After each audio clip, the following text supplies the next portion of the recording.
It's a Stone Roadie show.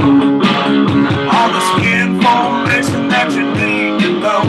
Greg's got it all, so don't you go. It's time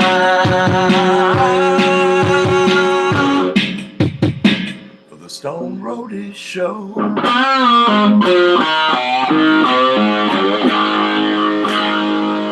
Yeah.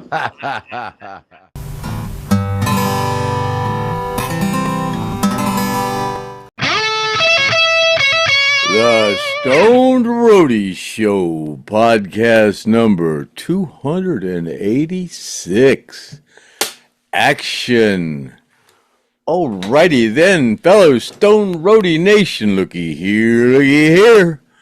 My name's Craig Reed, a.k.a. the Stone Roadie, and this is my co-host, the co-pilot, and the rocket scientist, Griff Martin. But before I turn this over to Griff, as you can see, I'm dressed up in my Daytona 500 outfit today. Me and John Neal went down to Kentucky, and I actually drove that car behind me, the Budweiser Chevrolet down there in Kentucky, and I went 155 miles an hour in that car. And me and John were the two fastest drivers of the whole day. Now we got more laps than anybody else because we did like 18 laps or something, and most everybody else did like 6 laps at the most. And I didn't get up to those 155 until like I don't know. It was 8 or 10 laps or something. So was that the NASCAR experience? Yeah. That's the Darrell Waltrip NASCAR experience in Kentucky. That's a pretty cool track. Yeah, they had that at Disney World. I don't know if they still do, but they did at Disney World. There was a dentist got killed up there doing this. At Disney? No, at Kentucky. Oh, yeah? Yeah. They fined me $500 for doing a whole shot out of the. They did? Yeah. I said I burnt the clutch up. I don't know. Really? I said, yeah, I burnt the clutch. I went the fastest time of the day, all day here today with a burnout clutch, huh? Yeah, right. Yeah, they charged me $500. But yeah. They seen you coming. Yeah, he says, "Slow down, hot dog." He said, "I was trying to. You had to stay down in the low area because there was cars going. There was a professional going around the track with people in the car around the outside of the track, so they wanted you down low, and I kept going up higher because I wanted to go faster." And then, as when they took everybody else off the track, he went, "Okay, hot dog, you want to go? Let's go." He said, "Nobody else on the track now." He said, "I ain't going to keep you down low." So he said, and then he says, "Come into this curve here, and turn here," and then he said, "Get on it." And then he come, and then he'd say, "Lift, lift, lift," and I'd go into the turn. It was pretty cool. But, me and John went the fastest all day. John was right behind me, though. But anyways, yeah, so we did that. I'm actually, it's Sunday night. We're doing these early because I'm still hurting from that dang fall. It's been a week since I fell. I fell last Sunday. It's been a week, but I'm You still hurting, huh? Still hurting a little bit. Matter of fact, I got a couple of Percocets. A Vicodin here. I think I'm going to eat me a half of one. You don't need much of an excuse to take something like that, Craig. You know? I ain't been eating a lot of them. I'm kind of proud of myself that I went and got some booze. That they don't constipate you, man, because those things will lock you right up. I've only eaten a couple of them, 3 or something like that. But You've only eaten 3? Back in Yeah. my back when I'm days when I was really mentally ill, I'd be running to the liquor store for some Jack Daniels, some Crown or some Jack or something just to kick them things in. They kick in pretty good when you put liquor to them. But I didn't even. Says right on the bottle, do not drink alcohol with this product. It's like last week I had that vodka and I drank it all up. But when it's gone, it's gone. I don't. Until somebody brings you some more. Yeah, if it's around. I mean, there's a bottle of Hell House whiskey around here, and I haven't even opened it. But Yeah. if the seal would get cracked, it would be in trouble. You've already got one of those emptied though, right? Because I've emptied a couple of those. I've had like 3 bottles of those. because that's a lot of people don't realize that the inside of the sticker shows the band. Yeah, that's not. It's not bad. I mean, it's not. Somebody said it was sweet, like Southern Comfort. Southern Comfort, but no, it's not bad. It's better than any Jim Beam out there. It actually is. But yeah. So that's what's going on, and then I just want to talk a little bit about the Rock and Roll Hall of Fame nominees for this year. Bad Company. I mean, God Almighty knows I can't believe Bad Company's not in the Rock and Roll Hall of Fame yet. And the Black Crowes. I'm not a big fan of the Black Crowes, but you're supposed to have a record out for 25 years before you're even eligible to be in the Rock and Roll Hall of Fame. And I just heard that CEO up there of the Rock and Roll Hall of Fame say that, the Rock and Roll Rock and Roll of the old days was the rock and roll of the old days, and the music of today is rock and roll of today. That's bullshit, because all this jigaboo stuff, this hip hop and this rap, that ain't rock and roll. You people want this rap and this hip hop. Go to your own place and ruin it. I mean, God Almighty knows you're supposed to have a record out for 25 years, and they're trying to change the rules so they can put this stuff in there before. Now they want the Black Crowes, and now they want to put in Mariah Carey. Now, she's not rock, but she's black, so therefore she gets in. And what about Chubby Checker?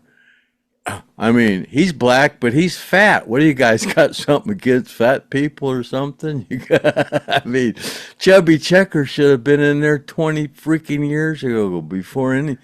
Well, that was the true rock and roll. Was the Chubby Checker. I mean, you got to be kidding me. Chubby Checker's not in the Rock and Roll Hall of Fame. You got to be kidding me.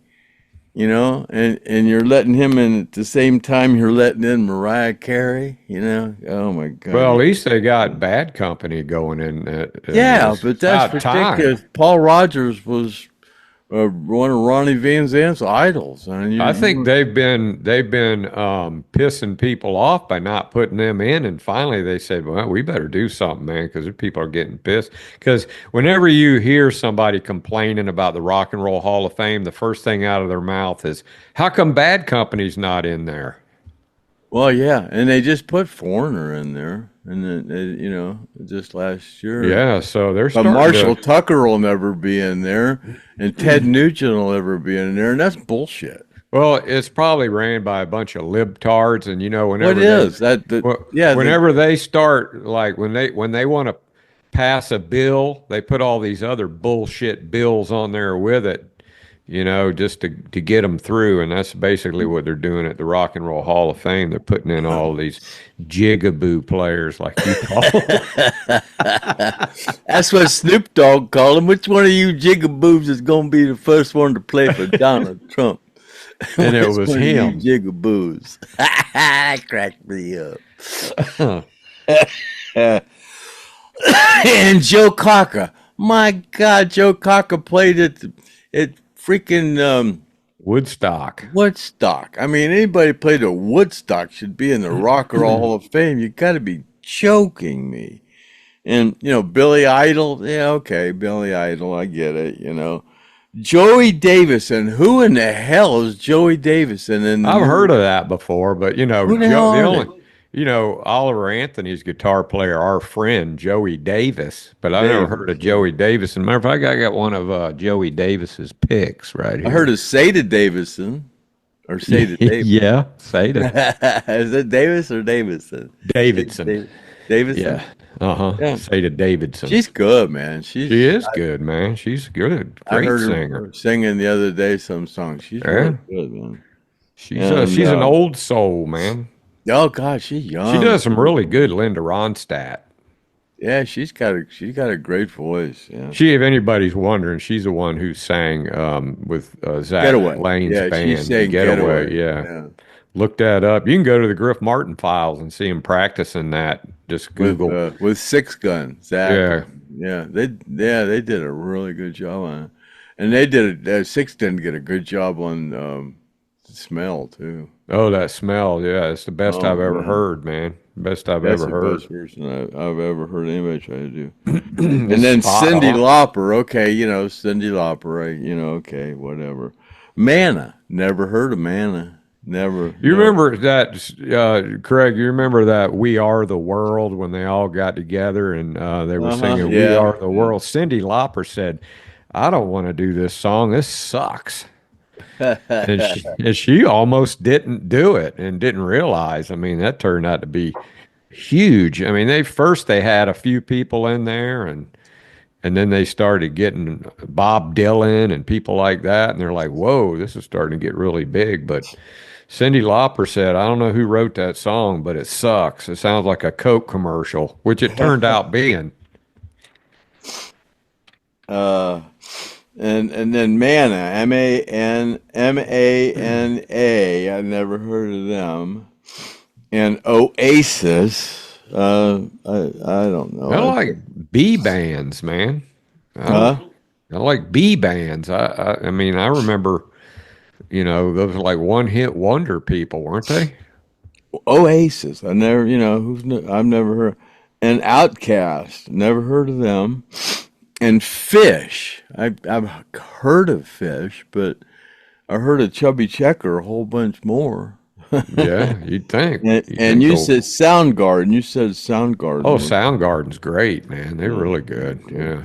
And the White Stripes with Jack White. I'm kind of a fan of Jack White. He's kind of an obscure guitar player, but he's all right. But not one of my more favorites. But how about Craig? We like the other day, somebody asked, what instrument did Peter Criss play in Kiss? And neither one of us knew. And I said the bass player. And that's Steve Gene Simmons. I knew that. Peter Criss. I don't know what. I know. That just goes to show you he's a drummer. That just goes to show you how much we give a shit about Kiss. I like Kiss. I remember, when Kiss came out, I was like you. I was like, now they do put on a great show. I just thought they were a gimmick, I didn't, but they're. I just don't really. They sure did. They sure did hit the market, for paraphernalia or whatever you want. Oh yeah, they almighty. Dolls and they still have a good merchandise going on. Yeah, I think I have a pair of Kiss underwear. They had the Kiss lunchbox. Yeah, God Almighty knows.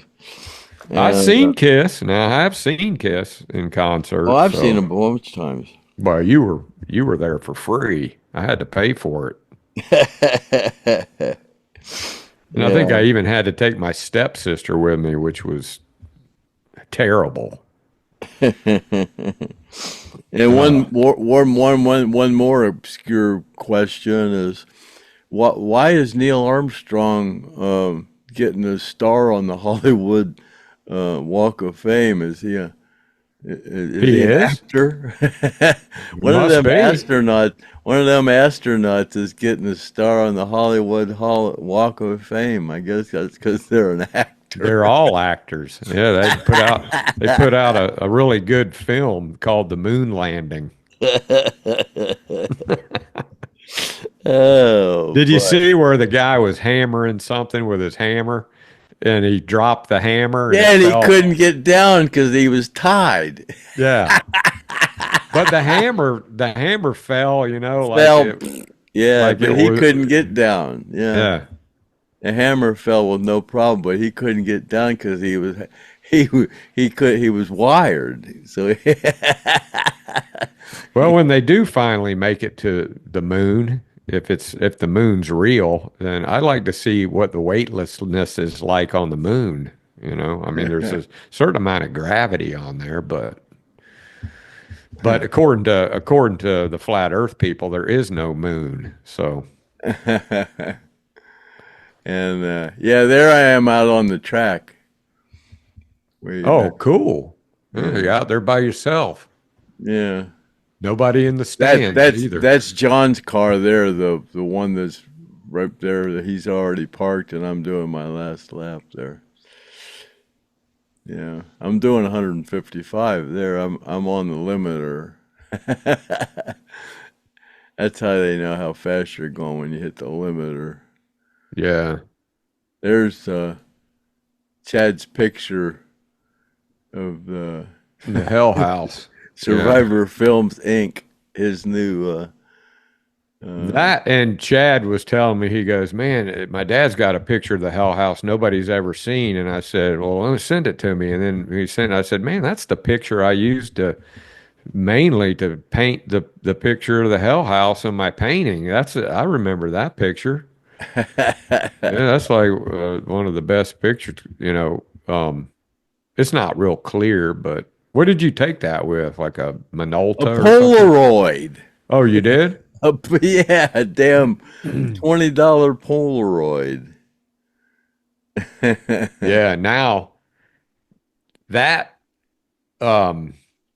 where that Hell House is sitting on that land is actually on two lots. One part of the right side of that Hell House is on one lot, and the other side's on the other lot. So whoever owns the houses that are there, the Hell House is sitting right between their two houses is where the Hell House was. And I don't never remember us stacking trash up like that outside that place. Yeah, that was a bunch of beer bottles and beer cans. Like a bunch of beer cans, yeah. You guys didn't throw your trash on the side over there? I guess we were just throwing the cans in piles. I don't know. I don't know why.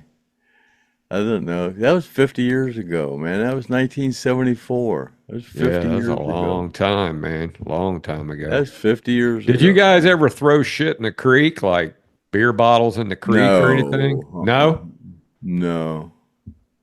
Because I was thinking about getting my scuba gear and going diving in that damn creek and see if I could find some artifacts. No, the only thing I remember ever throwing in the creek was pickles. Chad will tell you about throwing sweet pickles out there for the gators. Yeah, that was just something that Ronnie told him to keep him out of trouble. I remember him doing that, though, throwing them sweet pickles over there, and the gators went after him. And then Chad said one time he threw a sweet pickle out there, and about a 10-foot gator came out of the water and ate it. I remember him doing that. Yeah, I do. I remember him throwing it on the other bank, and they was eating them pickles. Yeah. Craig, where's Leon and Wicker? Oh, God, I don't know. Here, I got this. The other day I rang this bell. Maybe they'll come if I ring this bell.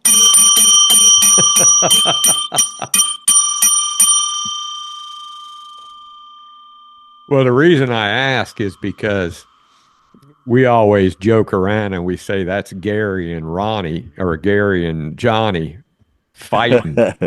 When they Leon Wicker, come here. I thought they'd come if I ring that bell. I rang it the other day and they came. Leon Wicker, come here. Then it got me to thinking, Craig. It got me to thinking about Paul Abraham's book. If anybody hasn't ever read The Gospel According to Abraham, now this doesn't go back to the early days of Skynyrd, but this is the only Skynyrd book I've ever read, and it's great, man. Paul don't hold back in this book. I'm sure he probably pissed some people off, maybe even Johnny. But I was going to read something. I was reading it to Craig, and Craig was laughing his ass off because you remember. Oh yeah, I remember this. I do. I remember this. Yeah. Yeah. So it starts off on Johnny's birthday. It says it was Johnny Van Zant's birthday, and you'd think on Johnny Van Zant's birthday he'd be all happy. Instead, he was a freaking maniac, and he goes. He says, we were playing at a 1,000-seat nightclub in downtown Paris. The club was completely packed from wall to wall, and the band was hot as fire as usual, and so was the temperature inside the club.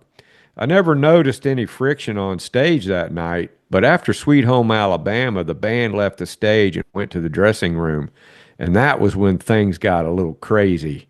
We usually had several rooms backstage, but that night we only had one room. Everybody was crowded in, and Johnny was pretty drunk on Jack Daniels.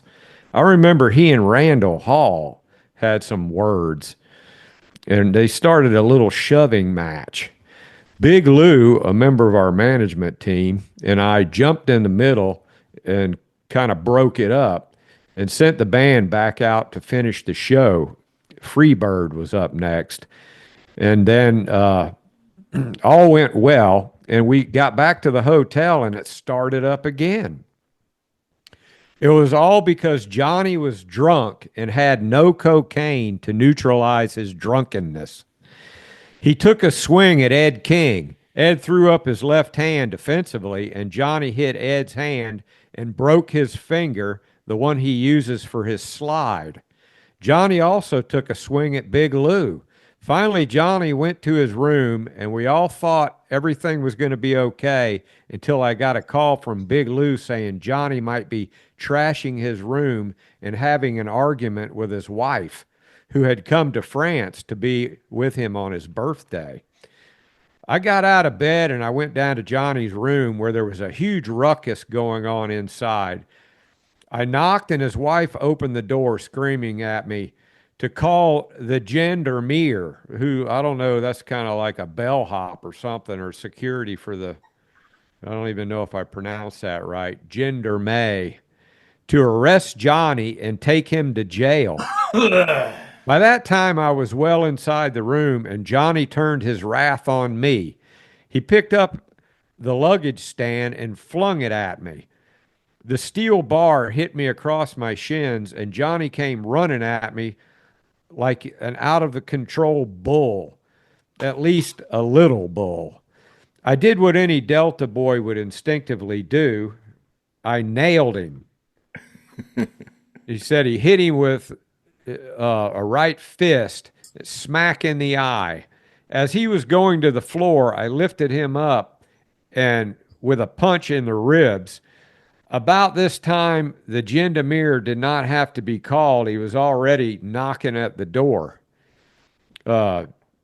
Johnny told them to take me to jail, that I'd assaulted him. His wife was begging them to take Johnny to jail instead. But I convinced them that all was well and that it would be okay, and it kind of talked them down, and the guy left, and I guess everything calmed down. Do you remember that, Craig? Oh, yeah. Yeah. And you said that you used to kind of like when Johnny would go off on a tangent, you would stand over and kind of protect Gary. I was always in between him and Gary, and I was always defending Gary, and Johnny kind of get aggravated at it. And I said, told Johnny when he started signing my check, I'd start defending him. Well, I hear I read a lot of shit about Johnny going crazy, ape shit, man. He must have, when he got drunk, he got like belligerent, huh? Was he worse than Ronnie even, or what? About the same, yeah. About the Yeah, same, yeah. about the same. Yeah, they were allergic to alcohol. They broke into handcuffs. But you said Donnie was probably worse than Johnny. Donnie? Yeah. I never saw Donnie drink. Oh, really? No, I've never seen Donnie drink. But you said he was a scrapper. Oh, I don't know that either, really. I don't think I don't know. I imagine all of them were. I just remember them talking about they used to beat the shit out of Johnny. Him and Ronnie used to beat it. Donnie and Ronnie beating the shit out of Johnny all the time, and their mother getting mad at him. Oh, they used to pick on Johnny a lot, did they? Yeah. From what I understand, they picked on Johnny a lot. I imagine Johnny's quite the scrapper, but probably, yeah, and having them two older brothers messing with him all the time. Yeah. I mean, if you think about it, being the brother of Ronnie Van Zant, you'd have to be a scrapper. Well, yeah, and Lacey was a boxer, So. Yeah, so you probably wouldn't want to mess with Johnny too much. I mean, I don't know about beating him up, but he probably don't take much shit. You know what I mean? He probably don't have a problem knocking the shit out of you if you had to do it. So, but I'm sure he's gotten mellowed out, in his older years with his Christian albums and things, which I just think he's a nice guy, man. I've talked to him, and he's a nice guy, man. But yeah, well, between me and Lou and Paul, we kind of knew when they were acting like idiots and knew when to get in between them. Yeah, when they were starting up, you could tell when they were starting to. Yeah. But if you guys get a chance, man, if anybody wants this book, we can get a hold of Paul Abraham and get you a copy. You have to pay for it, but he'll sign it, And I believe he signed this one too. Yeah, he signed. I think somebody got this for me for my birthday, or he got it for my birthday or something. But yeah, happy birthday, Griff. And I hope he's doing okay. Because he's got some issues, some kind of a cancer stomach thing, and he seems like he's been. I guess the treatments are maybe helping him then, huh? We've asked him to come on and do a show, and he kind of wants to wait for Mike Estes to come on with him or something. Or yeah, that's when you get those two together. Now you got a show those. Because we've had them on together before, and man, they got some great stories. They were neighbors for a long time. Yeah, they were neighbors, and Billy Powell lived with, I guess he lived with Paul first, and then Paul called up Mike and said, "You got to take Billy, man. He's getting out of control." And then, so he came and stayed with Mike, and then they were like passing him back and forth. Why was Billy staying with them? Was he homeless or what? He was in a divorce thing or separation thing or yeah. He was staying there and drinking. Basically, he was an alcoholic. Just like Leon. Leon stayed with you for like about a year, didn't he? Yeah, he stayed with me on and off for a couple of years, yeah. Yeah, I guess whenever they get into those domestic issues, they got to have somewhere to go. So, yeah, even though, I mean, you'd think, that they'd be rolling in the cash and they could just go to their beach home and stay. But I guess back then, they didn't have as much money as everybody thought they did. Leon, every time he'd get a house, his wife would take it from him. No, not really. Kinda. I don't know. You know, and you hear like all these stories. Like, I mean, know she got all of his gold albums. Every time all of Leon's gold albums got stolen by his wives.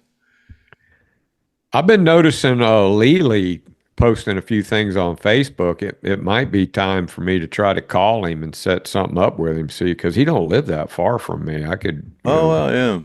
Maybe I'll see if I can get a hold of him. There's been some people that have called him and he don't answer the phone, so I don't know. But I'll work on that a little bit. See if I can't get a little interview with Lee. He don't do well on a podcast. You know, his connection ain't worth. I mean, we tried to get him on here, and his connection wasn't worth a damn, and he was getting aggravated with it, you know, and he just bailed out because he was getting tired of it. So, if I took a camera on the road with Griff Martin, went down and hung out with him, that would be interesting. But I think it would be the best way to get Lee is just me and him somewhere, and I'll work on that. See if I can't do it. Anything else you want to talk about, Craig? Got any kind of donation stuff? No, we don't have no donations, and I just saw on FakeBook. I saw that there was a picture of that guitar that I used to build those guitars, and somebody it was up, and somebody posted that I was a piece of shit. They had me with a picture. Like, well, he probably had a fat behind wife. me was all my gold records, and I was holding the guitar. And the guy said, "He's a piece of shit." And yeah, that's because he's got a fat old lady. I said, "Yeah, you're probably fat and obese." And I looked up his picture, and yeah, he was. The whole family was. And then. Well, if you call an alcoholic, it's going to piss him off, you know. The same thing. I mean, you know, if you got no matter what you got a problem with, if you call somebody on it, that's going to piss them off. If they're fat and you say, "Hey, fatso," that's going to piss them off. Unless you're Spanish, because they call, you know, fat people gordo. It's affectionate. "Hey, gordo, what's happening, man?" You know, that's. I got up this morning. I said, "Anybody notice that there's a bunch of people that how did I put it?" I said, "A bunch of sheeple." Yeah, a lot of sheeple don't like me because I'm pointing out the truth that obesity is a mental illness, and a lot of people don't like me over it. Haters or so. I don't know what I wrote. Well, if anybody's ever gone to Craig's timeline and just look at some of the stuff that he puts on here, like here's one. He says, this might be it. "Have you noticed that many sheeple hate me for exposing the truth about obesity being a mental illness, or are you a hater too?" Yeah, that's it. And then, "The way you look, you must think fat is beautiful and in style, in my opinion." Hey, those are pretty good. Then, "I think you would look better if you were not so fat, and you could be a lot healthier too, in my opinion." And then there's, "If you are too stupid to know that you are fat, that means you are fat and stupid, in my opinion." And then, of course, there's, "Why are you women trying to lose the same weight this year you said you would lose last year, but now there is more to lose?" Oh God, yeah. Oh, all God. Those, yeah. Yeah, if you just go to Craig's timeline, man, it's just one right after another, and I'll be sometimes, you know, you get insomnia. You get insomnia, and you're laying, like I was laying awake the other night, going, "Damn, I can't fall asleep." And then I noticed Craig posted something on there about something fat, and I go, Well, at least I'm not the only one who can't get to sleep. It was like just now, and I'm like, Craig's up late thinking up some shit to post on Facebook, man. So no, sometimes I wake up at night and I'll think of one and I say, oh God, I gotta go post that one before I forget it. You need a book with all of your fat quotes in there, man. That's what you need. You wouldn't have to write anything. It's already written. You just put all of those in there. And I've got a bunch of them I screenshotted that I read them off on one of the podcasts, but those are fresh ones that I just read to you. Yeah, those were just this morning ones. There's hundreds of them. Oh, there's got to be 1,000. There's hundreds of them. Yeah. And now it's got to the point where people used to like attack him all the time, and now they're just like, "Oh, okay," I don't give a shit. I really don't. I don't care who I offend. There are people on here that I help. And that's all I care about. If I can help. I've already helped a couple dozen anyway, have lost serious weight because of me. But just think about Craig, enough. And if you other people that don't want to be healthy or look good, if that's the way you want to live your life, go for it. Just, don't think I'm going to change because you'd want to be a freaking fat slob, I'm kind of thinking, though, there's probably a group of people out there that read some of your stuff and they said, screw it, man, let's go get a pizza. It's possible. I'm already fat. I might as well, to hell with it. Let's go get a pizza. Yeah, some people are just so goddamn fat. I'll be honest. Impossible. They think it's impossible. Look at Brian Gibbons lost 130, 40, 50 pounds. Like, I don't even know. Did you see he cut all his hair off? He looks good, though. Did you see he cut his hair off? Yeah, I saw that. Yeah, I saw he posted that picture. Yeah, he's been through hell, man. That guy. Oh, man. And then he gets rear-ended after he had that neck surgery. So I guess he's sitting at the red light and somebody rear-ended him, and that's enough to freak you out right there, man. You had all this neck surgery and it's starting to heal and get better, and then here comes this asshole and rear-ends you. Man, yeah. So, well, I tell you, this fall that I had, it made me realize what being healthy is all about. At my age, man, that thing. Oh yeah, that'll take you out, man. It changed. When you got this kind of problem, that's the only problem you have at that time. All the other problems you have don't exist when you have what I had. Well, that's why they've got that little thing that you press that button and you tell them, when you fall and you can't get up, and you press that little button and they come help you. If I'd have broke my hip, I wouldn't have been able to get up because it was so icy that I couldn't get no traction. I would have just been sliding like I was in grease. Well, at least you could have rolled into the ice and put some ice on it. I'd have been like that guy in that anti-gravity machine trying to make it to the wall. He was oh yeah, in laying there in midair trying to. No, you better be careful. Friction to move you. But you've been living in a house for so long. Is that the first time you ever fell on those steps? Mm-hmm. Yeah. Yeah, and the weird thing is, I just put up that doggone railing too. Yeah, you just did that because you're getting old. Up. Yeah, you weren't holding on to it. I was holding it, but it was solid ice. It was cold and solid ice, and I let go of it to grab the end of the railing to tie the dogs on there. And when I let go of it, my feet came out from under me. Maybe you ought to build a roof over those steps so you don't have to get that snow on there, man. It's a mess out there, man. But why don't you go out your basement? The basement goes right out to the level ground. Yeah. I don't know. Yeah, you just go out down your basement, but then you'd have to open the garage door up, and that might be a pain. Oh, I in got the the ass. other door I could open. But no, it's just easier to open that one. I don't know.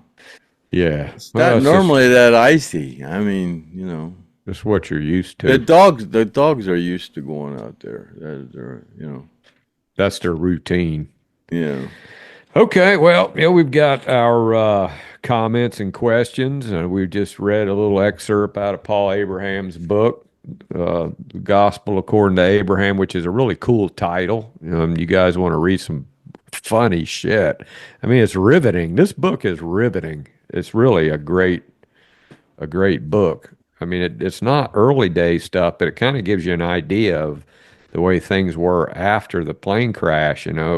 There's a lot of interesting stuff going on then too. So that did I start talking about that guitar that I built?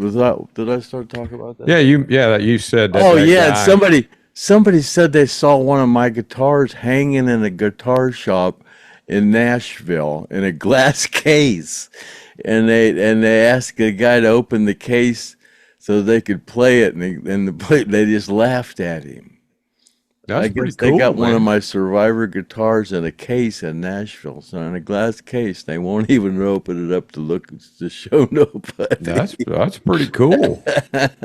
That's crazy. Isn't it like a Frankenstrat or something? They're Stratocasters with all kind of weird electronics in them. Yeah. Yeah.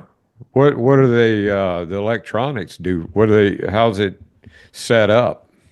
Oh, there's all kind of different gizmos I was putting in them things that switches in and Did out. you come up with it? Yeah, kind of, yeah. Is it something I stole ideas? Is it something that Gary and Alan used to like? No, not at all. No? No, the people like them. People still have them. They say they play them. You said one of the. Yeah, there was a girl in the comments that she has one. Yeah, people say they sound great, man. They were just. How much did one of them cost when you were selling them? Just to put together? No, they were $600. So kind of like a Billy Fender thing. Yeah, exactly what Billy Fender is doing. Yeah. Yeah. Exactly. Yeah, if anybody really wants a good cheap guitar, those Billy Fender guitars, they sound great, man. They just buy a strap body and a strat neck, or to put a telly neck on it or whatever. Just put keys on it. Yeah, he uses aftermarket stuff, but but it still sounds doing the good. exact same thing. Yeah. That one that he built for Zach, that Blackie replica, Zach said, "Man, that thing sounds great." Mine said Survivor guitars on the headstock, and they had serial numbers. I only built like 60 of them, something like that. That's quite a few, man. Yeah. Huh. Okay, let's jump into comments here then. LS Freebird. We were talking about last week. I mentioned something about she was on a radio station and she won like 9 concert tickets, and then that damn COVID hit, and she didn't get to go to any of them, and they didn't do anything for her after that, and that's where somebody commented, yeah, kind of like the Stone Roadie show, but yeah, Lori Shoemaker, yeah, we appreciate everything she does. Lori's cool. She's been around as a fan for Skynyrd. She's got pictures, man. She got some pictures that go way back. She's met all the guys in the band, and she's like they're one of their number one fans. I'm sure they probably remembered her, when they saw her and stuff. But and we appreciate you, Lori, for watching the podcast. And she's a good friend of Brian Gibbons too. Yeah, and we've got a lot of like ladies on here that put up with Craig's fat shaming and talking about women and how they do this and how they do that. And if you're still a woman watching this podcast, then in my opinion, you've got a great personality if you'll put up with that shit, because we're just, I don't know. Craig's really not joking around, but he is. They know it's true. I don't say nothing that ain't true. Well, I think they look past your in my opinion. Illness. They understand it's true in my opinion. You believe what you believe, and they don't I take believe it to heart. Yeah. If I say it, I believe it. Because a woman, man, when I you start, think it, I say it. I say what I believe. When you start asking a woman how old she is and how much she weighs, now you got a problem. As soon as you start going, hey, how old are you? Hey, how much do you? I mean, that's one thing you just don't do. Like, if you wanted to end a date, like say if you were out on a date and you said, you know what, I don't like this fat bitch anymore, and then you go, hey, how much do you weigh? The date will be over. The date's over, because that's one of those things you just don't. Like Kramer on Seinfeld when that woman was fat and he goes, hey, when's the baby due? You can't do that anymore. All women look pregnant. They do. I mean, they used to be a thing where you could say, hey, I can see you're pregnant, but you can't do that anymore. They all look pregnant. Yeah, you don't want to chance it, man. You don't want to chance it. They do. I mean, you could always say, oh, when are you expecting? You can't do that anymore. They're all, they all look pregnant. Here's a guy. They're so damn fat, they don't even know they're pregnant. Jerome Murphy, man, he said some nice stuff about us here. He says, all kidding aside, I thank you two, Griff and Craig, for putting up with the abuse.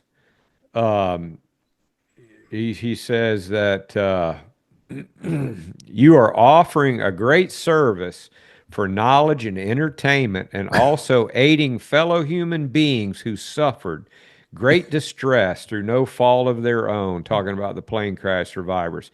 Keep up the good work. Yeah, we appreciate that, Drone, because we do work our asses off, man. These podcasts, Craig and I, we spend a lot of time, man. We spend a lot of time. It takes about 4 hours, pretty much. It takes about 4 hours of our day to do a podcast. Maybe more. If you wanted to send any donations or any money, just send them to the Crook. Yeah, just send them to the Crook, to the man. Crook. Craig the P.O. Crook. Box 442, Green, Ohio 44232. Yeah, just send all the anything you want to send. Just send to the Crook. Yeah, and the reason Craig's I'm a crook too, according to the which, you know what, that guy, I really don't think he meant it, Craig, because I talked to him on Facebook and he's a cool dude, man. He's just I think he's just venting a little bit. I think when he saw that big old jar of weed, of buds, it pissed him off. He was like, look at that son of a bitch gets a big old jar of buds and he can't even mail me my frickin' coin. I mean, I get it, man. I get it, Look, it's still there too. It's still, if somebody wanted to know. As a matter of fact, you know why he was so mad that day? Is because he works outdoors and he's a construction guy, and he posted on Facebook, damn, it's fucking cold out here. He's a brick mason, man, and he was working out in the frickin' snow and shit. So that's probably why he was pissed off. He sees you sitting in your warm room with your big jar of buds. Yeah, and I'm retired. I get up in the morning and I don't have to do nothing. Nothing. So I ain't got nothing to do. Nothing to do but sit here and you got drink. Something to do. Just aren't no one doing to it. talk to. Just time to think. Craig, you got plenty to do. You got a lot of boxing you need to do, and you haven't done. Hey, I'm gonna do that too. Dave Denning, I'm gonna send him all his stuff. I'm working on that too, and I'm sorry. Oh God, there I go again. Oh my God! Talking about Shelby. You sorry to Shelby? You didn't send no. God, I keep. Well, there's so many. Angela, God almighty. Oh, Angela, yeah, Angela. I keep forgetting. I need to send Angela her stuff too. There's a priority list I have, and hell, those two aren't even damn prize winners.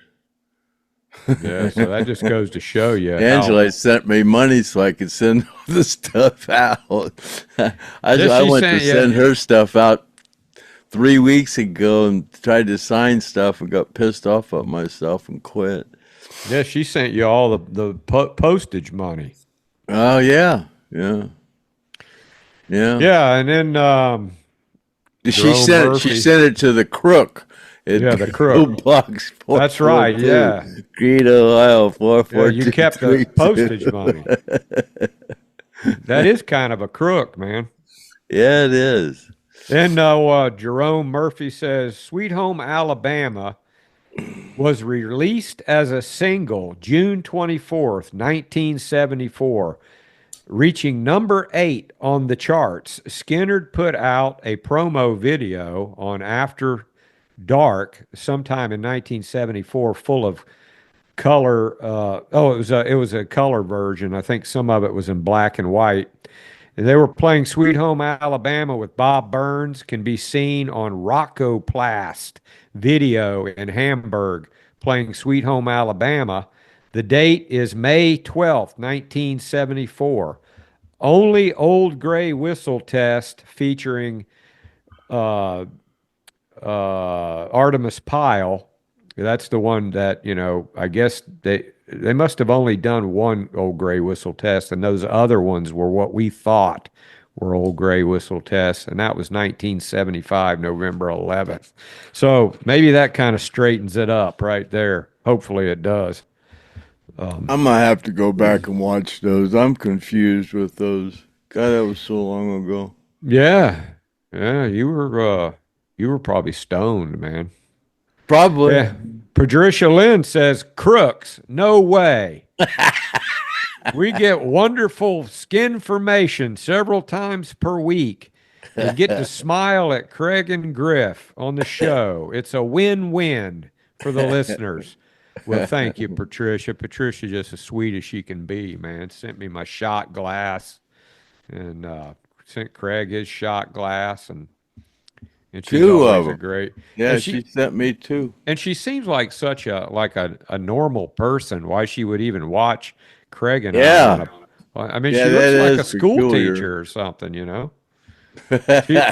She looks like she's got a nice little family that you would see at church on Sunday morning, and why the hell would she want to watch us? I don't know. Yeah, no.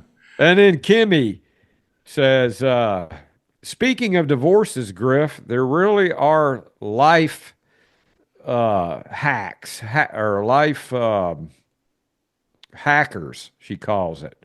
It's a life hacker. Everything's got a life hacker. They really try and make your life miserable. I guess she's talking about your exes when you go through a divorce. Some of them are even family members. Those can be the worst. And we call them life hackers. She's talking about that guy, I guess, that complained about me and Craig being crooks, which, Kimmy's, she likes to comment when people attack us, but she doesn't jump on anybody. She tries to talk them down and be nice to them. Kimmy's really got a really nice, sweet side to her, man. She's the negotiator, huh? Yeah, she's a cool girl, man. We appreciate Kimmy. And she's got like probably at least 50, 60 comments on this last one. Sometimes she won't comment, but when she does, man, she don't play around. So, thank you, Kimmy, for all you do and watching the podcast. And then Cheesehead goes, "Craig, you think you're a 3 or a 4? He said, "Didn't Kathy call you a creep that you creeped her out back when you met her the first time back?" Yeah, that was at when you worked for Gary Rossington, right? When you were Gary Rossington band, and that when you met her? Yeah. God, do you see these women? This guy that asks these women what they rate themselves, and they go, a 10. all of them, they think they're a 10. I think that's all made up. You know, I don't think, that can't be that big old fat thing that's talking about, how men, if they don't go to the gym, it turns her off. And she's a big old sow. She's like, what is it about men that turns you off when they don't take care of themselves and they don't go to the gym? Oh, yeah. And she must weigh 400 pounds. Yeah. When you start dating me, you start paying all my bills. Yeah. My car payment, my phone, my rent, my electricity. That's real, man. All my bills. When you start dating me, you start paying all my bills. You to get my nails done. Yeah. And my hair did. You want me to look good, don't you? You want me to look good, you're gonna have to pay for it. You're going to have to get my hair did and my nails done and my big old ugly feet did. I'll tell you what, man, those black women, I remember I was working in an airplane one time and there was this black girl in there and she was real nice. And she was doing the interiors and I think I was fixing some seat track or something in there. And I had a piece of sheet metal and I was scratching my back with it. And she goes, you back itch, honey? And I said, yeah. And she goes, let me get that for you. And she scratched my back, man. I thought I was bleeding. I ain't shitting. I ain't never had somebody scratch my back so hard, man. It took the hide off, man. Those freaking black women, man. You don't want to mess with a black woman, man. They'll kick your ass. I'm not kidding. And that black maid that put me in the bathtub and scrubbed me that one time when I was like about 6, that was a life-changing event right there. If you ain't never had a black woman give you a bath, you ain't never had a bath. And my black buddies, I told them about that, and man, I know you right, Griff. Man, Griff know what he talking about. He had a sister give him a bath. He in the club. I saw one this morning and a woman said, my man asked me what size shoe I wore. I said 11. She said, why did I ever tell that man I wore a size 11 shoe?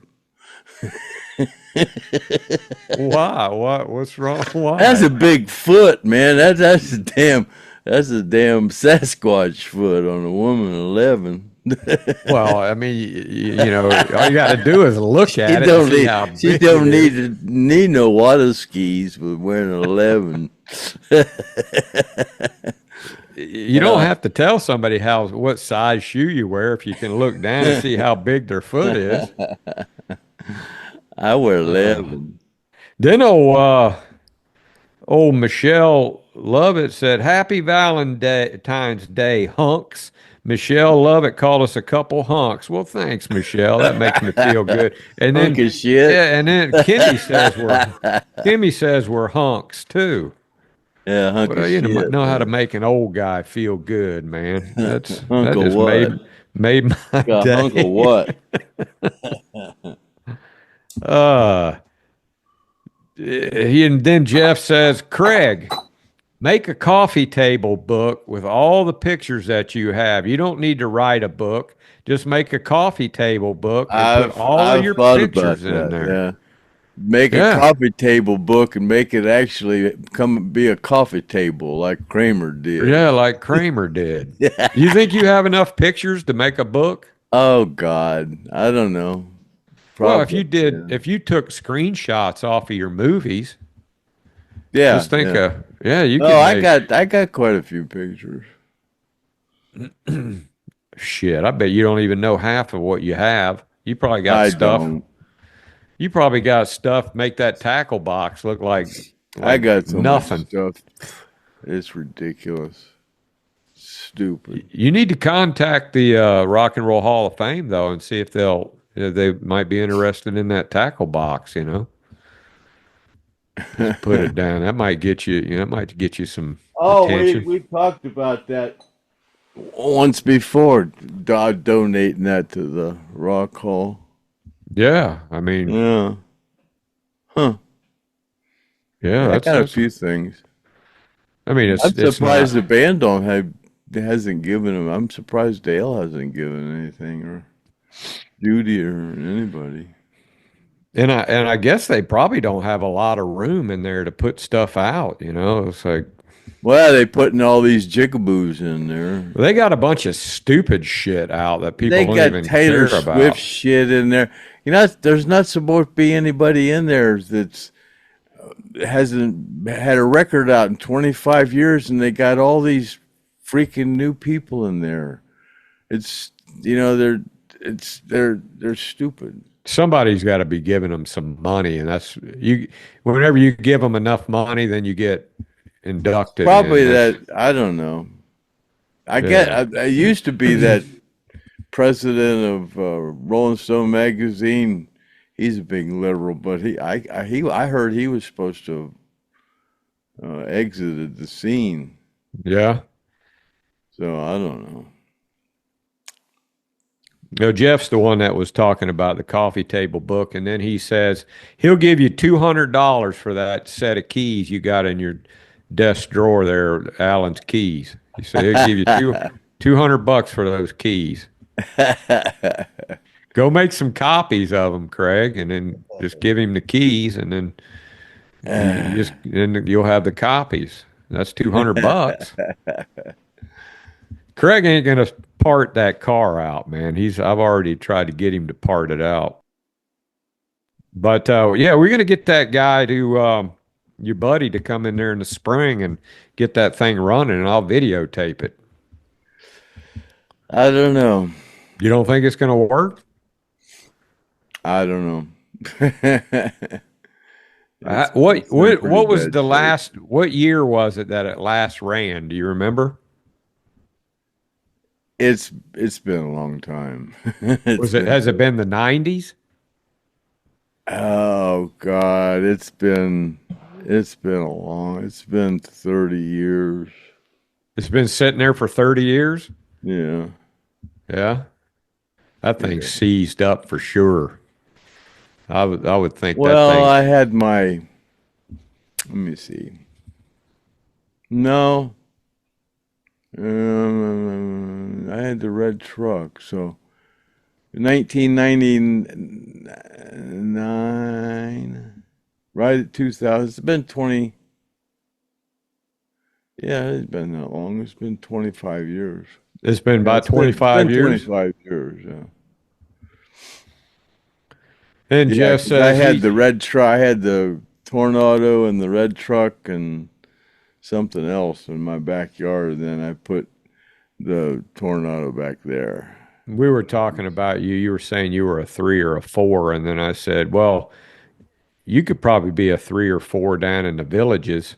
And then Jeff looked up the Villages and says, he said he just watched a documentary on the Villages. So when you get older, it's not about your looks. It's more about who can put up with your shit. Well, the older you get, the less shit you want anybody you want to put up with. So that's for sure. Hell, I've got a retirement home in my freaking backyard. I mean, it's full of women my age. Yeah, that tells me you've been looking. And there's a walking path right at the end of my property. There's a creek that separates me and that walking path. Damn, man, there you go. See, you've been thinking. All these rich old women, man. That damn retirement place back there. It's about $4,000 a month to live back there.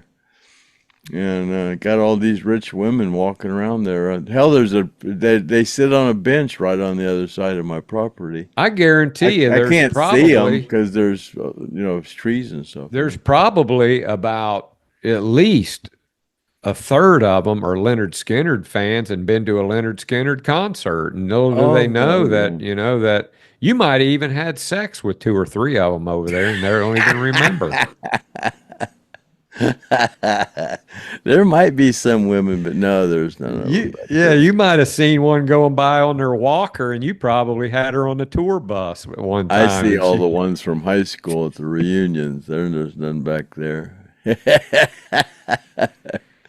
Yeah, Jeff, I tell you what, man, Craig ain't, with his attitude, he ain't gonna find no woman to put up with. I don't want no damn woman. That's why I got a couple of dogs, man.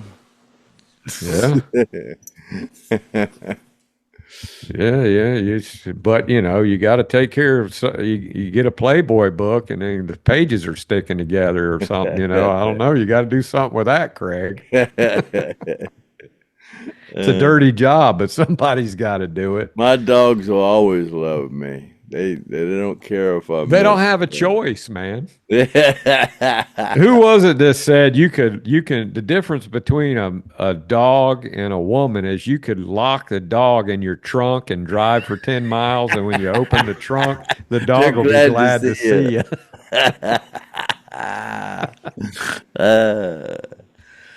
Tom Garrett. Speaking of dating, I went out with this lady one afternoon for pizza, and then I looked over and she started, I looked at her. She looked like Grandma Clampett to me. And he goes, that was the end of the date. I'm 67 and I'm done dating. I couldn't imagine. I just couldn't imagine. Yeah. When you look over and you got some chick with you, and she turns her head and her rooster neck starts flopping around in the wind, then you start going. That's when you got to revert back to it's not what they look like, it's who can get along with you.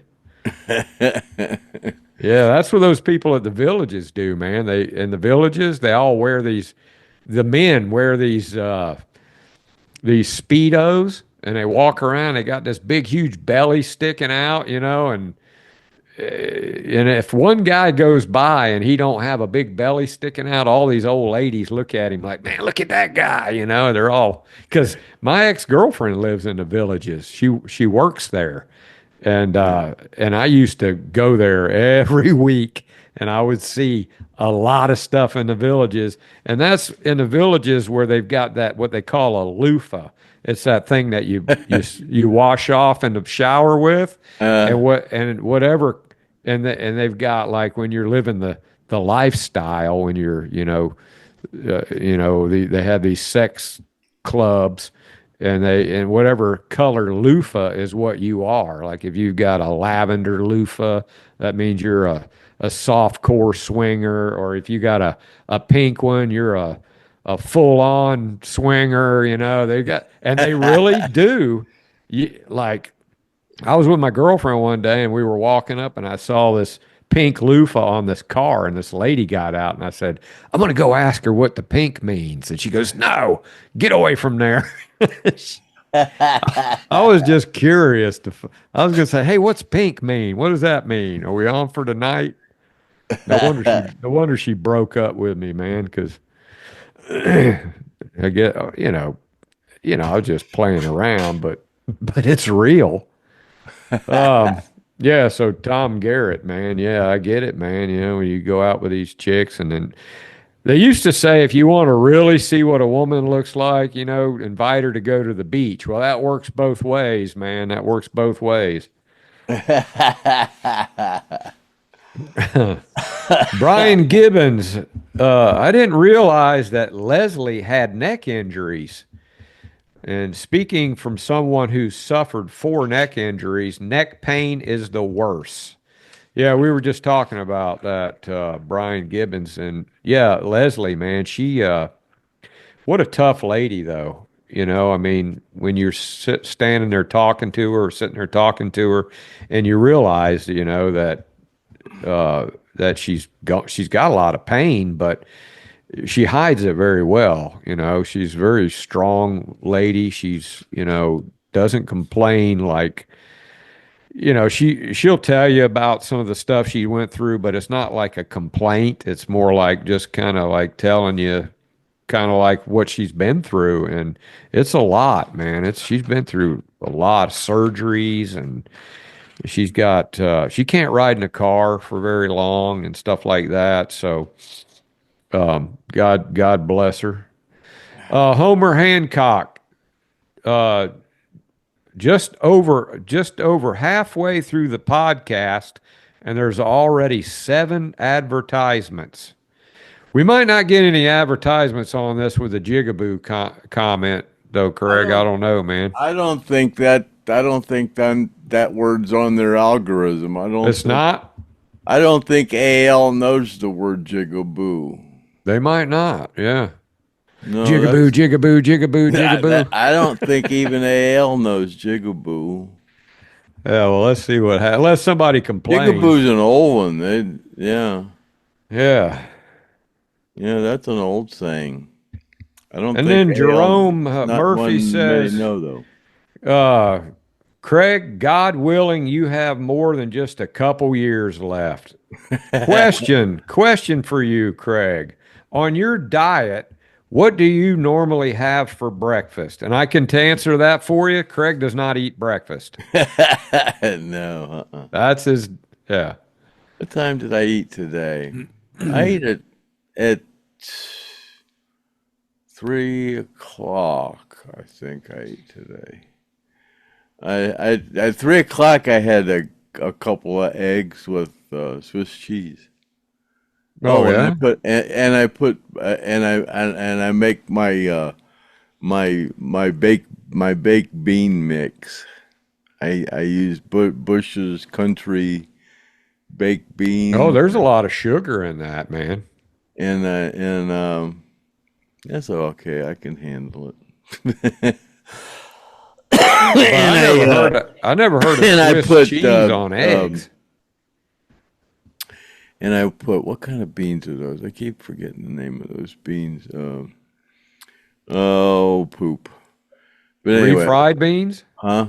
Refried beans? No, the kind of beans that go in Mexican food. That's refried beans. Black beans? No. Black beans? They eat black beans. Sometimes frijoles con arroz. So I put different ones in it, and I take a big one of the can of those Bush's Country beans, and sometimes I put black-eyed peas in it. Mix a can of black-eyed peas, and I put different ones in there. Black beans sometimes, so it don't matter. And then I slice about 14 slices of purple onion and chop them up and put what kind of Sweet Baby Ray's barbecue sauce. Oh yeah, and about about a teaspoon of cayenne pepper, and about a tablespoon of cinnamon, and a bunch of honey, about a fourth of a jar of honey. That's my concoction. Did I put on my 2 eggs with Swiss cheese? And do you eat dinner? I had some Stone Roadie soup. I had a bowl of Stone Roadie soup. Oh yeah. At 6. Yeah. Yeah, which Craig puts and that's, but I went and bought $60 worth of pistachios, shelled pistachios, and chocolate covered cherries, dark chocolate covered cherries. Yeah, chocolate covered walnuts, and dry ginger, and regular walnuts. Yeah, I just bought a bag on those of dark chocolate covered almonds, and I sat there and ate that whole bag, and I felt like I was going to puke. And I was, the whole time I was eating, I'd say, "Fuck Craig." I love dark chocolate stuff. Yeah, that dark chocolate though, cherries. Man, that stuff it's not as good as, doesn't taste as good as like the milk chocolate. But yeah, dark chocolate better for you. It's got antioxidants in it. Yeah, it's better for you. Yeah, Jerome Pistachios Murphy. are good for you, and walnuts. Walnuts and the ginger kill the parasites. Yeah, and if you eat sushi, pistachios are good for you. If you eat sushi, it's not a matter of maybe you have parasites. You have them. You have them because that sushi is got them. Yeah, They're loaded. People think you're talking like you're a freaking idiot if you tell them you have parasites. I don't have no parasites. You have some. Yeah, call Kimmy up to bring her pin light over and shine it on your butthole in the middle of the night, and you'll see. It's like people don't realize you got hundreds of damn microscopic bugs crawling on you all the time. Yeah, when your mouth's hanging open, you got bed bugs climbing in there, and there's all kind of stuff. I don't know about bed bugs. Bed bugs are nasty. Well, there's bugs in your bed.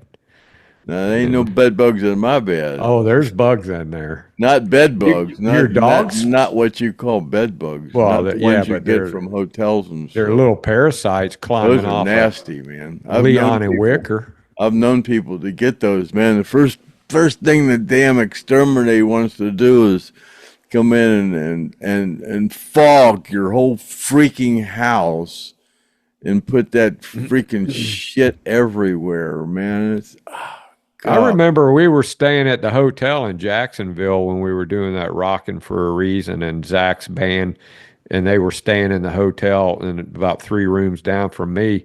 And it was like a swamp in my room. They had one of these dehumidifiers in there, and it was like you had to get up every 2 hours and empty it. That's how swampy it was. Well, the next morning I saw Chad Lane, Zach's dad, outside smoking a cigarette, and he was scratching. And I go, man, what's wrong with you? He goes, man, something bit me. And then Zach came out there, and he had bites all on him. I said, man, you guys been getting eat up by bed bugs. God. I think that was mosquitoes. I said, I don't know, man. That looks those like hotels, man, they got bed bugs in them. Yeah. You're supposed to take an iron on the edge of the bed when you go in there and rub it on iron the bed. The corner. Yeah, they'll come to the up. surface.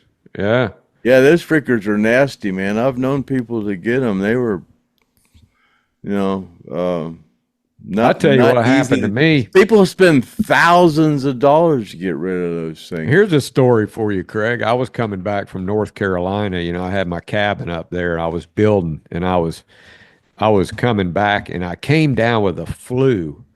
And I was like, well, I'm going to try to get back home before I get too bad. And I had a fever, and I was driving down the road, and I was having the chills so bad. All I could think about was getting a hotel and getting in the bathtub and putting the hot water and getting rid of the chills. So I go, and it was a rice planters hotel in Georgia. And it was owned by a Haji, an Indian freaking guy. And I go in there and I said, hey, man, you got any rooms? I got one room left, buddy, one room, And I was like, okay, man, I'll take it. I don't care how much it is. So I get in there, and I'm like, man, I can't wait to get in that bathtub and just soak, And I know, I don't normally take a bath in a hotel bathtub, because they're, it could be nasty. So I wasn't caring at the moment. So I got that water running. I was laying in there, and I was laying back. I started looking around, and I started seeing little afro coils on the soap dish and on the freaking edge of the bathtub, some kink in the sink. And I was like, man, let me get the hell out of here. I packed all my shit and got back on the road, and I just kept going till I got home, man. The kink in the sink and the coil in the tub, and yeah, I was out of there, man. That thing, they probably hadn't cleaned that bathtub in 2 or 3 rentings of that room. But I've never taken another bath in a hotel bathtub again. You, Craig, you take a bath in a hotel? Oh, I took baths in hotels all the time. There he is. And there I am. Was that in the hotel? Yeah, I think that was in Japan, actually. Who took that picture? I think Chuck Flowers took that picture of me. Really? He's dead now. Huh? Yeah, he's dead. Didn't he get shot? He shot himself. He blew He shot his himself. head off. Yeah, he shot himself. Yeah. At a party after show party for Rossington Collins. How did that happen, man? Did you get a phone call the next day? We were at a party and for Rossington Collins, and he got drunk and left early and went home and blew his head off. He probably could have got a job back with him if he'd have just went begging back. Huh?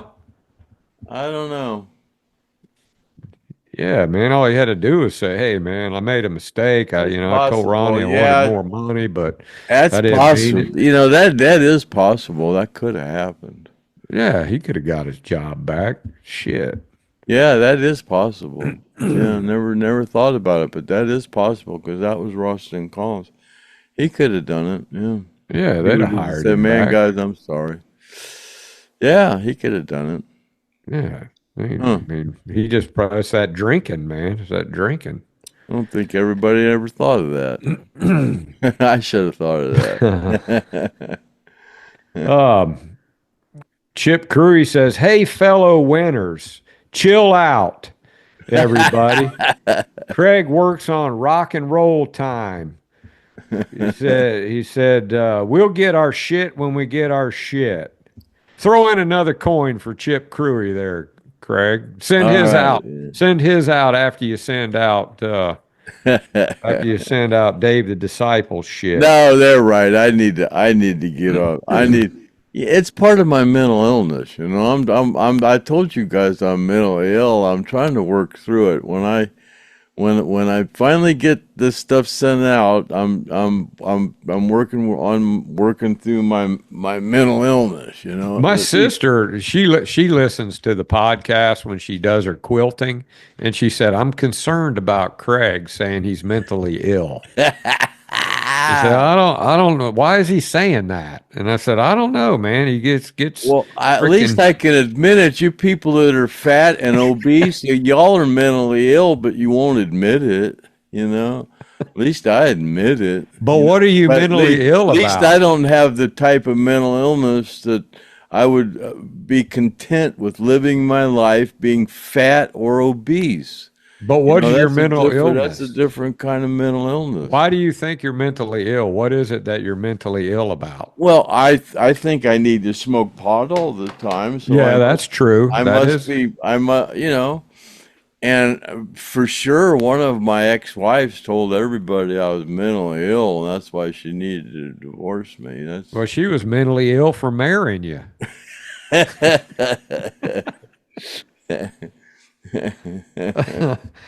She got her own mental illness for thinking that you are marrying material. Yeah, so Chip Crewy, man, thanks for taking up for Craig. He needs all the help he can get, man.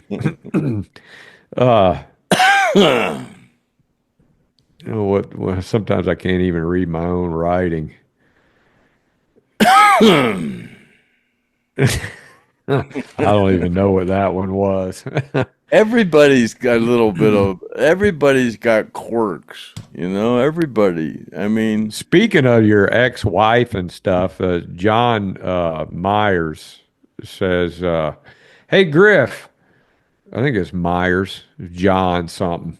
"Hey, Griff, I know you have some pictures of your fat ex-old heifer or old ladies. Can you put some pictures up?"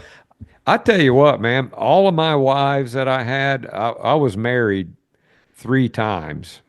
And actually, technically 4 because the baby mama. But all of my wives were good-looking, thin, really good-looking women, I have to say, man. And they might be, some of them might be, I haven't seen them now, but in a while, but none of them were fat. None of them were fat at all. They took good care of themselves, and they were good-looking women, man. I was proud of if I put the pictures up here, it'd piss them off, probably. But But if you saw, they were some damn good looking women, and they weren't fat at all. They were kind of like, when I see Craig's ex-wives, he had good taste in women too, but I could never be married to a fat woman. I can't stand any fat at all. Well, it's okay if they're like 15 pounds overweight or something, something like that's understandable, but it waxes and wanes, man. You get overweight and then you lose weight and then you gain weight, but if somebody gets up and they're around 40, 50 pounds overweight, your old lady starts getting that big, that's a heifer. That's something wrong. Something wrong with people. Something wrong with people that they don't like something about their self that they don't like, and they eat to compensate for what they don't like about themselves or something. Why do people eat to treat themselves? It's like people. Do you think the damn Super Bowl was Thanksgiving or something?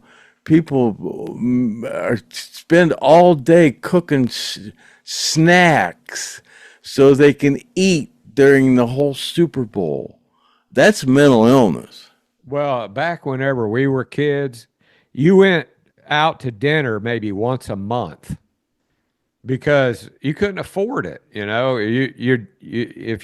your dad took you out to dinner, like we would go to, we had a steak place called the Ponderosa. I don't know if you ever remembered the Ponderosa. I remember the Ponderosa. They had that big whatever they are. They had that big yeast roll, and then the steak wasn't even really that great of a steak. It was like about that thick, it was like a little tiny thin. I think Ponderosa is the places where when we used to get $5 a day per diem, that's where we would go to the Ponderosa every day. Yeah. It was $4.60 for a meal out the door.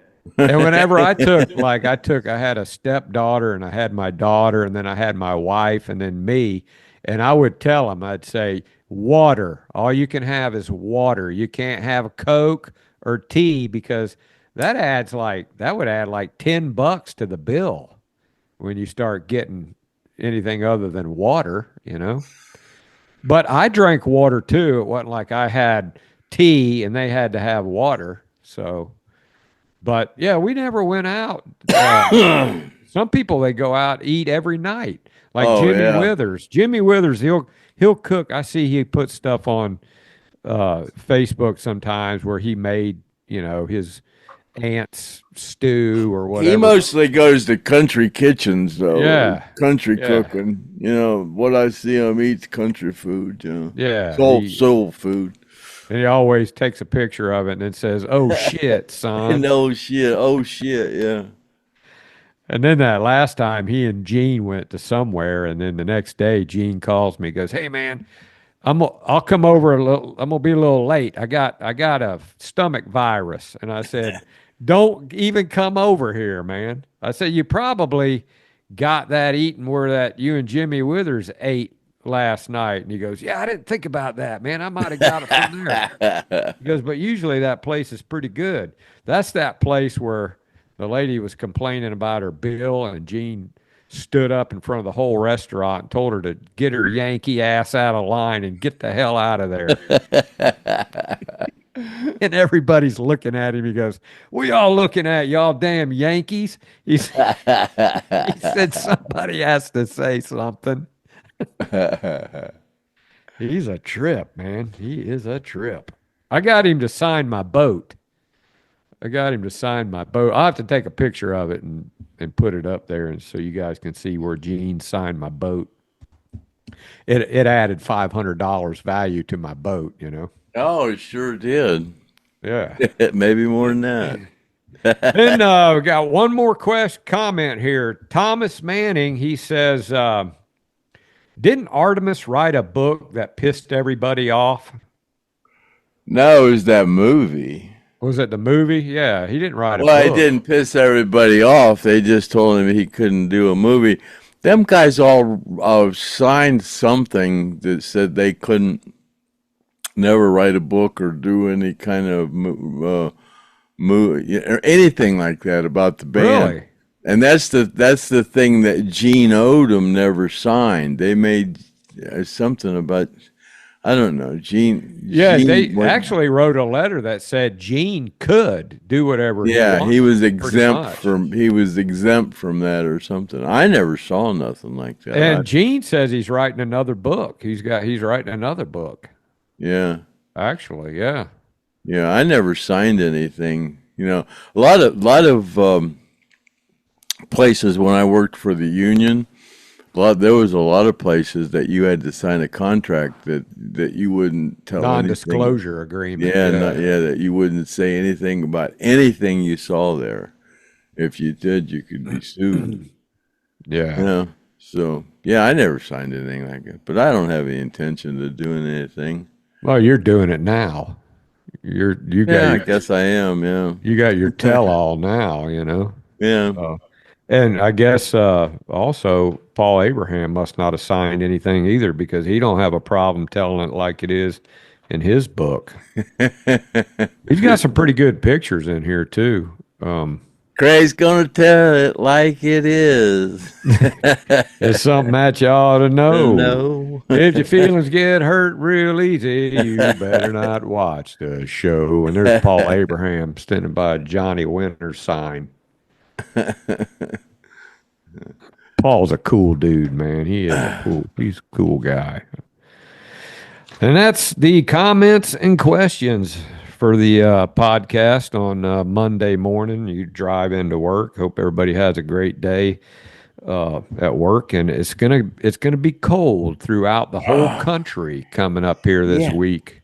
I heard North Carolina's they put some kind of a cold front through there in North Carolina again, trying to chase some people out of there. Yeah, they're trying to there or whatever. I don't know what's going on. And I was talking to John Grinstead, you know, the guy who lost both his houses, and pretty soon I'm going to be putting up the GoFundMe for him and start working on raising some money, because he just got his footers poured for his new house, and he's moving right along, man. The guy's been through hell, but you know, he's just trying to nail something together to stay in.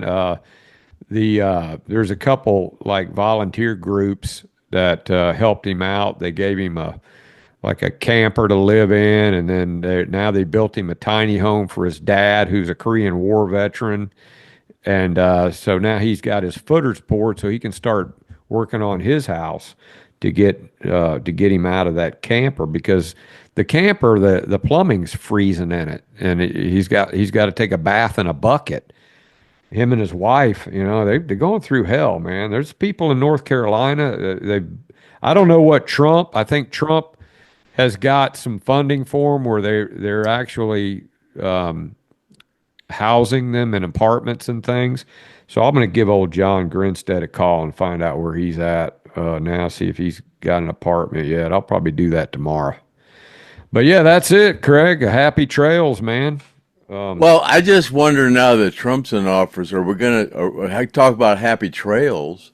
Are we going to continue to see those chemtrails, you know, that now that Trump's in? Or some of the states have put petitions in. It was Joe Crimp's wife, Alta, who sent me something on Facebook talking about, some people are actually, it's called Weather Modification Project. And I think that the corruption has gotten in there to where people like, like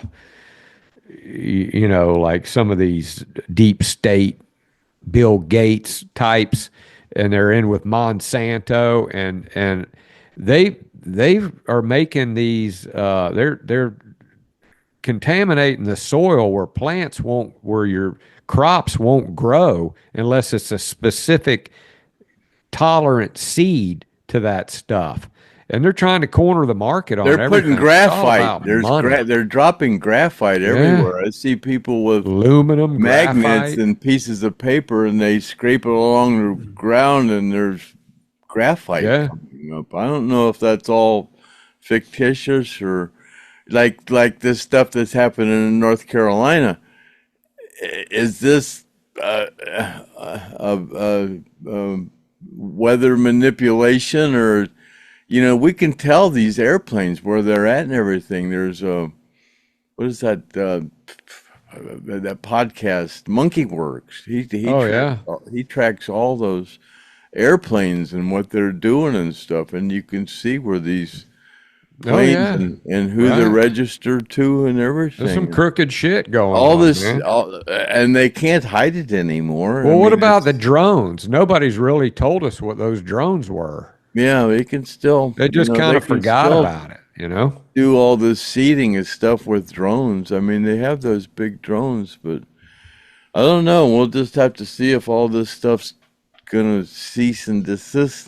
Well, Trump's got a lot on his plate. I think he's going after all these people that went after him. What is that? What is that thing? I don't know the name of it, but if they're all in a manipulative thing where they all conspired to make a bunch of money, all their that USAID, everything they own can be seized, and that's a lot of these freaking crooks in the government are they're following the money. Or hung up with this stuff, and if there's any way that they're involved in this stuff, they could lose everything everything everything they own can be seized because it's all from misappropriated money. Yeah, and they're getting nervous, like that Maxine. Yeah, Waters. They're freaking. Yeah, Maxine Waters and Schumer and all them freaking crooks like. What's her name? Pocahontas, man. Oh yeah, she swears to be damned. She's not taking any. And that who's really sweating? She's supposed to be second on the list. She's supposed to be a sick person. Yeah, that Adam Schiff. He's another one. Oh, man. He's another sicko. Those bastards. All of them, and that Schumer, man, his wife looks like a man. Probably is. And man, that looks like a man. I'm sorry. Boy, oh boy. Well, could be. Man. But I mean, look at Michelle Obama. Oh man, that's. I mean that rabbit hole is so deep. It's God Almighty knows. Are people really that? Yeah, let's go ahead and wrap it up before we lose our monetization here. Yeah, if your feelings get hurt real easy, then you better not watch this show. Happy trails to you until we meet again. Happy trails to you, and keep token. Until then, see you later, alligator. At the wild crocodile, and we'll call that a wrap and cut.